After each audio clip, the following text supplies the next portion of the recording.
ఈరోజు మాస్టర్ ప్రవీణ్ పగడాల గారు మన మధ్యలో లేనందుకు చాలా బాధాకరం. 3 రోజులైన తర్వాత కూడా ఇంతవరకు నిందితుడు దొరికినందుకు బాధాకరం. మా గౌరవ ముఖ్యమంత్రి రేవంత్ రెడ్డి గారు తప్పకుండా మన ప్రభుత్వం తరఫున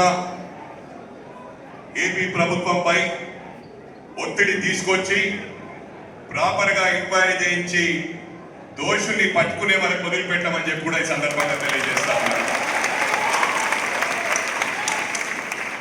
ఈ పాస్టర్ ప్రవీణ్ పడాల గారు మా తిరుమలగిరిలో నివసించేవారు. ఈరోజు మన మధ్యలో లేనందుకు చాలా బాధాకరం. ఒకటి ముఖ్యంగా గమనించాలి, ఈ దేశంలో ఇక ముందు జరగొద్దంటే అదొక కాంగ్రెస్ పార్టీతోనే సాధ్యం. ఎందుకంటే నేను పార్టీలకు అతీతంగా మాట్లాడుతూ ఉన్నాను. మతాలకు అతీతంగా అన్ని మతాలను కాపాడేది ఒక కాంగ్రెస్ అని చెప్పి మాత్రం బల్లగుద్ది చెప్తా ఉన్నాను. ఈ నిందితుని పట్టుకునే వరకు మేము వదిలిపెట్టము. ఆ ప్రభుత్వం పైన ఒత్తిడి తీసుకొస్తామని చెప్పి ప్రమాణపూర్వకంగా తెలియజేస్తాను. Thank you very much.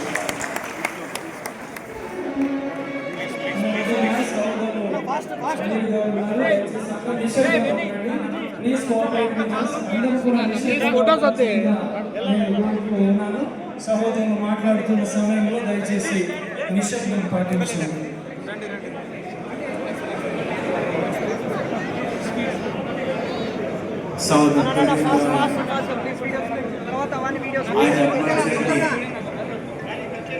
ఎవరు మరవలేదు.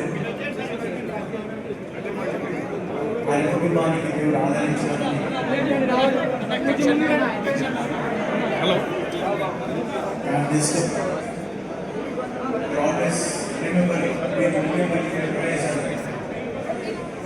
చాలా మంది దేవుడు న్యాయం చేస్తాడు. న్యాయం చేసే దేవుడు న్యాయం జరిగి తీరుతుంది.